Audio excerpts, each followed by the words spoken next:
أعوذ بالله من الشيطان الرجيم. بسم الله الرحمن الرحيم. إن الحمد لله نحمده ونستعينه ونستغفره ونعوذ بالله من شرور أنفسنا وسيئات أعمالنا. من يهده الله فلا مضل له ومن يضلل فلا هادي له، وأشهد أن لا إله إلا الله وحده لا شريك له، وأشهد أن محمدا عبده ورسوله صلى الله عليه وآله وسلم تسليما كثيرا. أما بعد، د سرور کائنات صلی الله علیه و آله وسلم ژوند. محترم ورونو، زموږ قصه دې ځای ته رارسېدلې وه په دغه وخت کې چې رسول الله صلی الله علیه و آله وسلم د معبد و خیمې ته ورغلی و.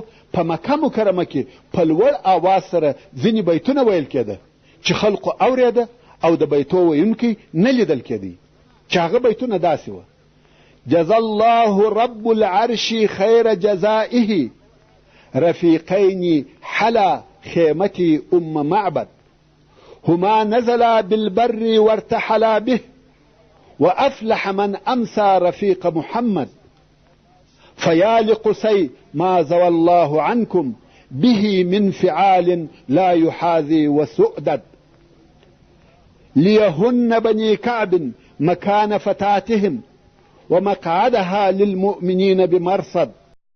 يا لقسي ما زوى الله عنكم به من فعال لا يحاذي وسؤدد ليهن بني كعب مكان فتاتهم ومقعدها للمؤمنين بمرصد.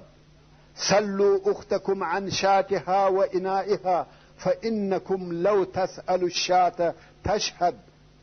اسماء رضي الله تعالى عنها وايي كم وقت رسول الله صلى الله عليه وآله وسلم د غار ثور څخه ولاړی، موږ ته دا نه وه معلومه چې دی صلی الله علیه و آله وسلم چیرې او کومې خوا ته ولاړی، تر څو چې د پیرانانو څخه یو نفر د مکې مکرمې د کښتې خوا څخه راغلی او دغه ذکر سوي بیتونه یې ویل. خلقو دغه آواز اورېدی او په پسې وه، خو څوک یې نه لیدی، تر څو چې دغه د آواز خاوند د مکې مکرمې تر لوړې خوا ووتی. نو اسماء رضی الله تعالی عنها وایي کم وخت چې موږ دغه بیتونه واورېده، موږ پوه سو چې رسول الله صلی الله علیه و آله وسلم د مدینې منورې پر طرف رهي دی. پنځمه واقعه: کم وخت چې رسول الله صلی الله علیه و آله وسلم د مدینې منورې و طرف ته رهي و، ابو بریده چې د خپل قوم مشر او رئیس و په مخه ورغلی، چې هغه هم د دې دپاره راوتلی و چې رسول الله صلی الله علیه و آله وسلم او ابو بکر صدیق رضی الله تعالی عنه ونیسي او د قریشو هغه اعلان سوې لو جایزه واخلي. خو کم وخت چې د رسول الله صلی الله علیه و آله وسلم سره مخامخ سو او خبرې ورسره وکړې، پر هغه ځای د خپل قوم د 80 نفرو سره مسلمان سو او بیا یې خپله لنګوټه د نیزې پر سر د بیرغ پر قسم وتړل او دا اعلان یې کاوه چې د امن او سلامتیا پاچا راغلی، چې دنیا به په عدل او انصاف ډکه کې. سبحان الله. زه و دغه کفارو ته اریان یم، دغه تاریخ د رسول الله صلی الله علیه و آله وسلم هم ور معلوم دی، بیا هم نن ورځ د ارهابي نوم پر اږدي العیاذ بالله. او هغه وخت خلقو داسې اعلان کاوه چې د امن او سلامتیا پاچا راغلی، چې دنیا به په عدل او انصاف ډکه کې. نو رسول الله صلی الله علیه و آله وسلم ارهابي نه و، بلکې دغه کسان چې پر ده صلی الله علیه و آله وسلم د ارهابي تهمت او تور پر وایي، دوی په خپله لوی ارهابیان دي. شپږمه واقعه: د مدینې منورې په لار کې رسول الله صلی الله علیه و آله وسلم ته زبیر رضی الله تعالی عنه په مخه ورغلی چې د مسلمان تجارو په قافله کې د شام څخه راتلی، او زبیر رضی الله تعالی عنه و رسول الله صلی الله علیه و آله وسلم او ابو بکر صدیق رضی الله تعالی عنه ته یوه جوړه سپین کالی ورکړه.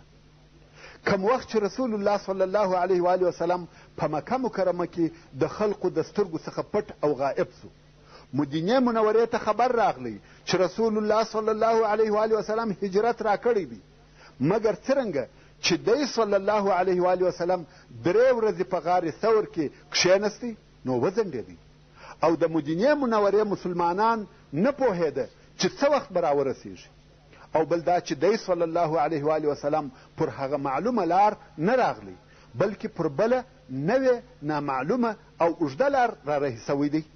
دلته نو بلکل حال نه ور معلومېدی چې کله او څه وخت به راورسېږي. نو د مدینې منورې مسلمانانو څه کول؟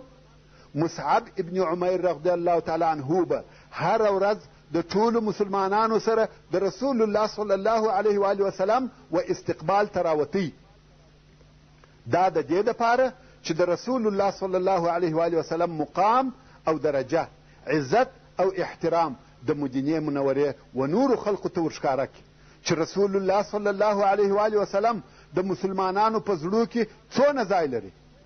په دغه راوتلو کې سیاسي لو معنا پرته وه، هغه دا چې رسول الله صلی الله علیه و وسلم دلته راځي یوازې دا نه چې نبی او رسول دی، بلکې علاوه پر دغه د مدینې منورې حاکم او امیر هم دی، او دغه ټول مسلمانان د ده صلی الله علیه و وسلم ملګري، تابع او انصار دي.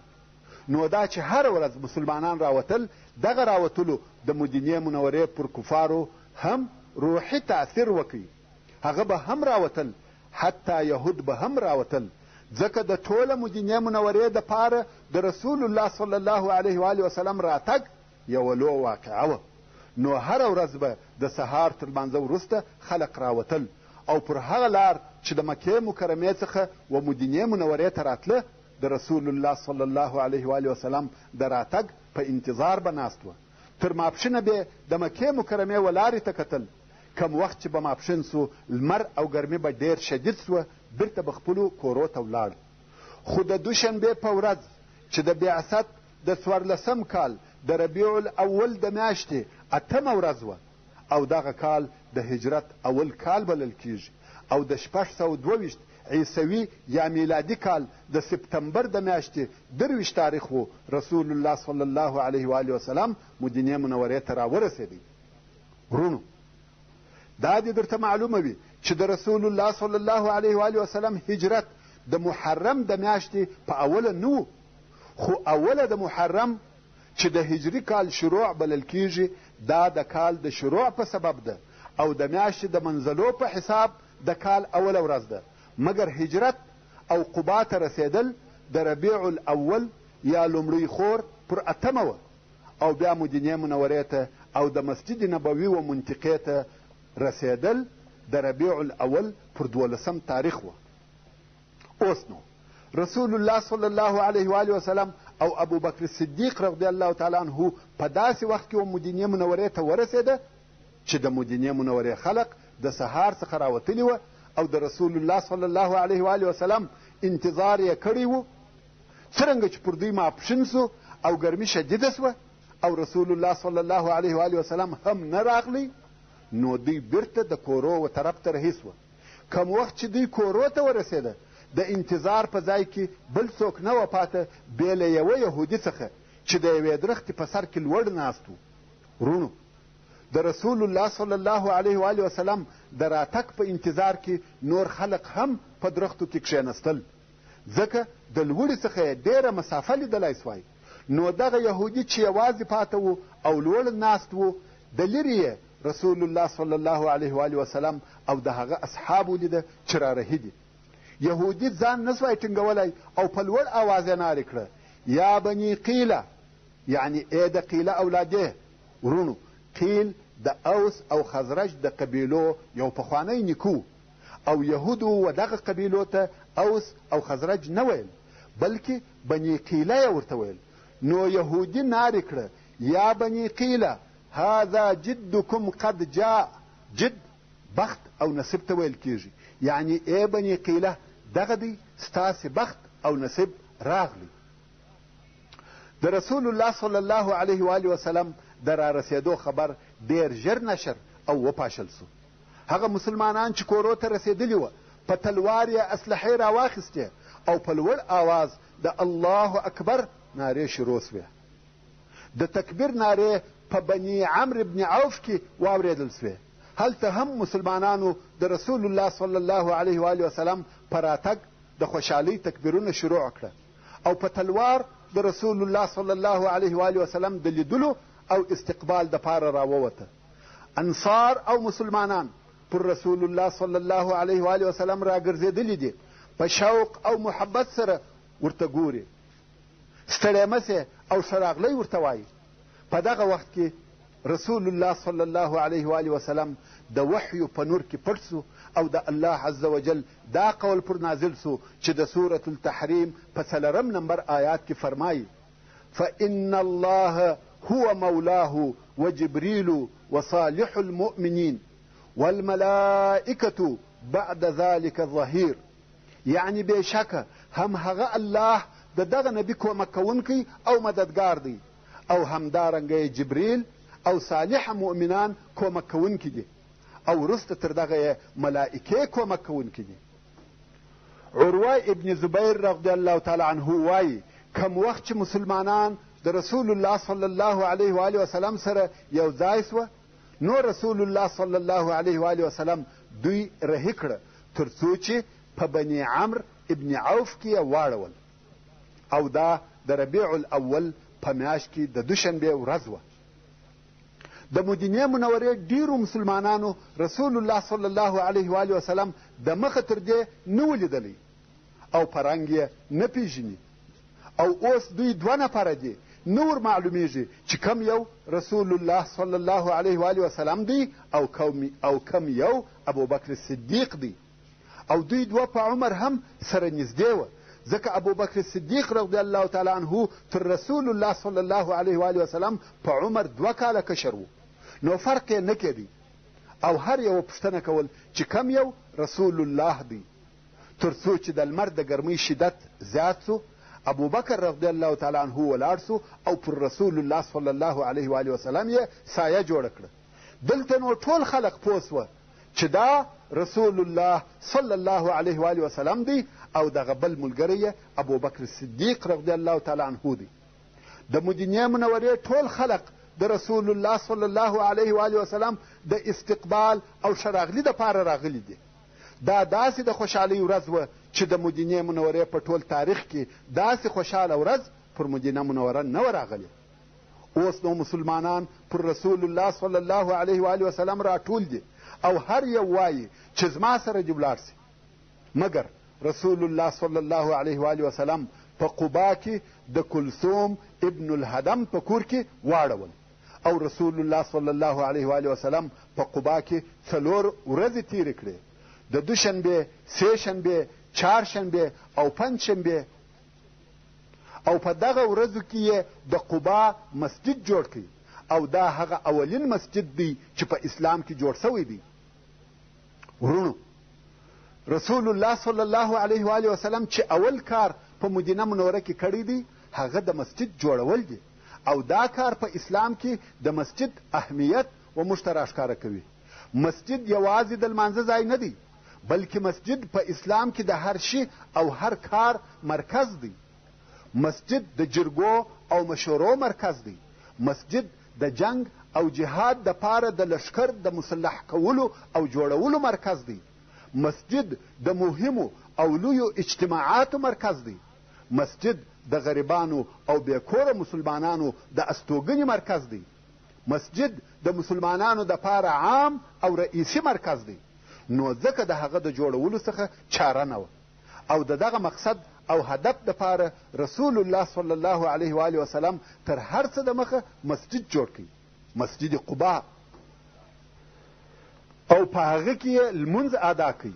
الله عز وجل د سورة التوبه په 108 نمبر آیات کې د دغه مسجد په باره کې فرمایي: لمسجد اسس على التقوى من اول يوم احق ان تقوم فيه رجال يحبون ان يتطهروا والله يحب المطهرين. یعنی خامخا هغه مسجد د قبا چې تاداو او اساس یې د اولې ورځې څخه پر تقوا او پرهیزګارۍ ایښول سوی دی، ډېر وړ او لایق د دې دی چې په هغه کې د لمانځه دپاره ودرېږي. په دغه مسجد کې داسې خلق دي چې دوی دا خوښوي چې خپل ځانونه د ګناهو او نجاستو څخه وساتي او الله عز وجل ښه ځان پاکونکي خوښ لري. دا مسجد ساده او د خټو مسجد و. د دغه مسجد د جوړولو په کار کې رسول الله صلی الله علیه و آله وسلم او ټولو اصحاب کرامو ګډون او اشتراک وکړي او په لږ وخت کې جوړ شو. رسول الله صلی الله علیه و آله وسلم په قبا کې یو څه لږ ورځې پاته سو. دوشنبه، سهشنبه، چهارشنبه او پنجشنبه دا لته و. خلق به ورته راتله او د رسول الله صلی الله علیه و آله وسلم سره به پیژنده. رسول الله صلی الله علیه و آله وسلم د خلقو ژوند او د هستوګنې کارونه ترتیبول او برابرول، خاصتا د هغه مهاجرو مسلمانانو ژوند چې نه کور درلودی نه ځای. کم وخت چې په قبا کې د رسول الله صلی الله علیه و آله وسلم 5مه ورځ وه چې دا د جمعې ورځ وه، نو یوه بني نجار ته چې د رسول الله صلی الله علیه و آله وسلم ماماګان وه حال ولیږي. هغه هم د اسلحې او تورو سره راغله. رسول الله صلی الله علیه و آله وسلم د الله عز وجل په امر پر خپله اوښه په داسې حال کې سپور سو چې ابوبکر صدیق رضی الله تعالی عنه یې تر شا ورسره کنجوغه و. د مدینې منورې پر طرف رهي سو. په لار کې د جمعې د لمانځه وخت سو. ورونو، د مدینې منورې خلقو تر دغه د مخه د جمعې لمونځ کاوه او اول هغه څوک چې د جمعې لمونځ یې کړی دی هغه اسعد ابن زراره الانصاري رضی الله تعالی عنه دی. او دغه د جمعې لمونځ اسعد ابن زراره رضی الله تعالی عنه په خپل کور کې وکړي او دغه د جمعې اول مانځه ته 40 نفره حاضر سوي وه. نو د دې جهته څخه ځینې علما وایي چې د جمعې د لمانځه د شرطو څخه یو دا دی چې نفر به تر 40 کم نه وي، مګر دا صحیح دلیل نه دی، ځکه که فرضاً په دغه اوله جمعه کې د خلقو تعداد 41 وای نو بیا به 41 نفره شرط وای. نو دا داسې دلیل نه دی چې خلق دې و دغه عدد ته مجبوره کړي او هلته داسې یو بل صحیح حدیث هم نسته چې هغه دې د دغه عدد تاکید وکړي. مقصد د جمعې په هغه اول مانځه کې چې په مدینه منوره کې د رسول الله صلی الله علیه و آله وسلم تر هجرت د مخه د اسعد ابن زراره رضی الله تعالی عنه په کور کې سوی و 40 نفره سره یو ځای سوي وه. او اوس چې رسول الله صلی الله علیه و آله وسلم د قبا څخه د مدینې منورې پر طرف رهي دی او د سالم ابن عوف د کورو و منطقې ته ورسېدی، د جمعې د لمانځه وخت سو. نو رسول الله صلی الله علیه و آله وسلم د جمعې د لمانځه په ادا کولو امر وکړ او د جمعې لمونځ یې په دیار کې د سالم ابن عوف ادا کړ.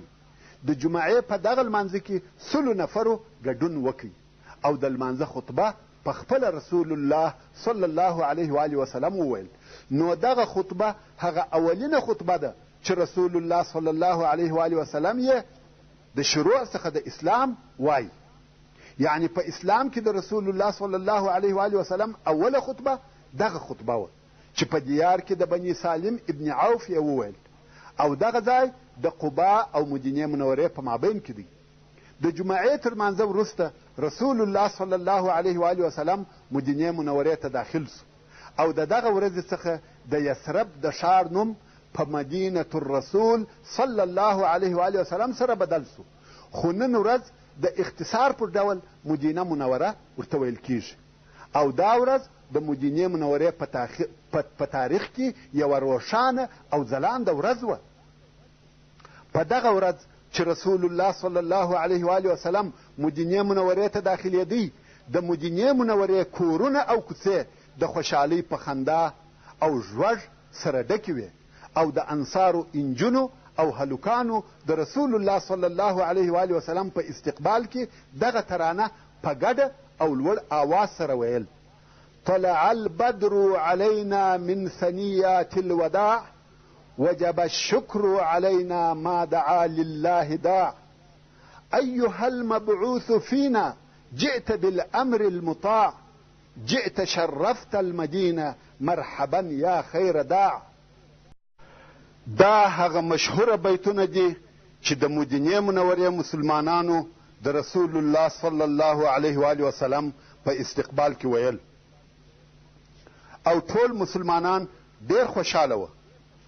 اوس چې رسول الله صلی الله علیه و آله وسلم مدینې منورې ته داخل سو، پر هر کلي چې راسي د کلي مشرانو به د رسول الله صلی الله علیه و آله وسلم اوښه ونیول او غوښتل به چې رسول الله صلی الله علیه و آله وسلم د دوی سره پاتې سي او ویل به یا رسول الله زموږ سره پاتې سه، زموږ سره عدد، عده او مناعه سته او موږ دې ساتو.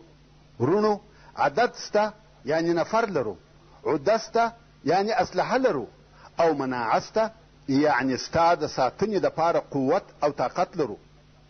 ورونو، انصار که څه هم د ډېر مال او شتمنۍ خاوندان نه وه، خو هر یوه دا تمنا او ارزو درلوده چې رسول الله صلی الله علیه و آله وسلم د ده په کور کې واړوي.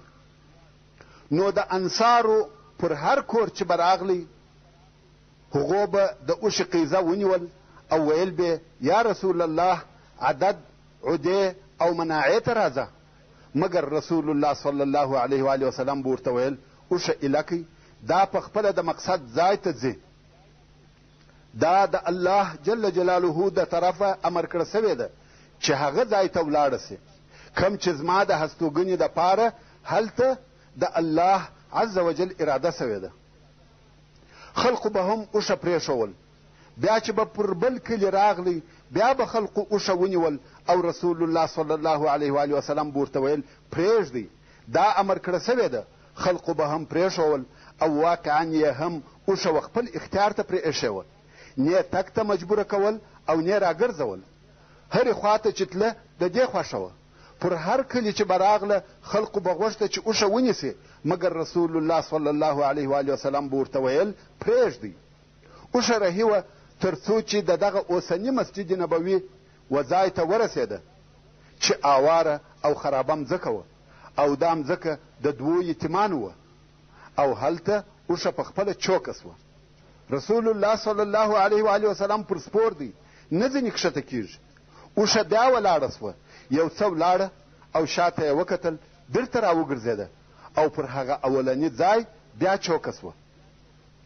پر دغه مبارک او مشرف ځای چې الله جل جلاله د دغه ځای مبارک کړي او مشرف کړي وو، دلته نو رسول الله صلی الله علیه و آله وسلم د اوښې څخه کښته سو چې دا منطقه د رسول الله صلی الله علیه و آله وسلم د ماماګانو د بني نجار د کورو سره وه او دا د الله عز وجل توفیق و چې اوښې ته یې ورکړي.